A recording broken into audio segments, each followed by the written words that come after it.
بسم الله الرحمن الرحيم. السلام عليكم ورحمة الله وبركاته. فَمَن يَعْمَلْ مِثْقَالَ ذَرَّةٍ خَيْرًا يَرَهُ. இந்த வசனத்துல இறைவன் என்ன சொல்றானா, யார் ஒருவர் அணு அளவு நன்மை செய்றாரோ அவர் அதை கண்டு கொள்வார். அணுனா என்ன? நம்ம கண்ணுக்கே தெரியாத ஒரு அளவு தான் அணுன்னு சொல்லுவாங்க. அப்ப நம்ம அணு அளவு நன்மை செஞ்சாலும் இறைவன் நம்மளுக்கு கூலி கொடுக்குறேன்னு சொல்றான். இன்னும் சில பேர் இந்த நன்மைக்கெல்லாம் கூலி கிடைக்குமான்னு நிறைய நன்மையான செயலை அலட்சியம் செய்யறாங்க. இப்போ நம்ம நடந்து போகிற வழியில் கல்லோ முள்ளோ இருந்தால் அதை எடுத்து ஓரமாக வைக்கிறது கூட நன்மையான செயல்னு நம்ம இஸ்லாமிய மார்க்கம் சொல்லுது. நம்ம ஏன் அதை எடுத்து ஓரமாக வைக்க மாட்டோம்? ஏன்னா இதெல்லாம் நம்மளுக்கு என்ன நன்மை தர போகுதுன்னு அப்படின்னு சொல்லிட்டு அலட்சியம் செஞ்சுட்டு போயிடுவோம்.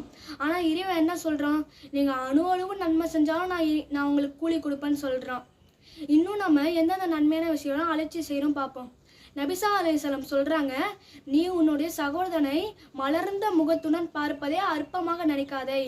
அதாவது நபிசா அலைஹிஸ்ஸலாம் என்ன சொல்றாங்கன்னா, நீ உன்னுடைய சகோதரனை சிரிச்ச முகத்துடன் பார்ப்பது கூட நன்மையான செயல்னு சொல்றாங்க. அதை நீ அலட்சியமா நினைக்காதுன்னு சொல்றாங்க. சகோதரனை மட்டும் இல்லை, அப்பா அம்மா தாத்தா பாட்டி இப்படின்னு நம்ம வீட்டில் இருக்கவங்க எல்லாத்தையும் சிரிச்ச முகத்துடன் பார்ப்பது கூட நன்மையான செயல்னு சொல்றாங்க. நம்ம இப்படி நிறைய நன்மையான செயலை அலட்சியம் செய்கிறோம்.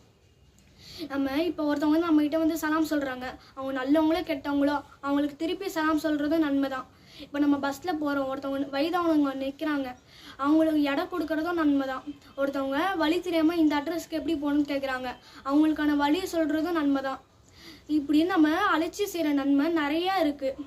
நன்மையை பொறுத்த வரைக்கும் பெருசாக சின்னதும் இல்லை. நம்ம மற்றவங்களுக்கு உதவி செஞ்சால் நன்மையாக இறைவன் நம்மளுக்கு கொடுப்பான். நம்ம பெருசாக செஞ்சாலும் சரி, சின்னதாக செஞ்சாலும் சரி, இறைவன் நம்மளுக்கு நன்மை கொடுப்பான். அதான் இறைவன் சொல்கிறான், அவர்கள் செய்யும் ஒவ்வொரு காரியமும் ஏடுகளில் உள்ளது, பெரியதும் சிறியதும் பதிவு செய்யப்பட்டுள்ளது.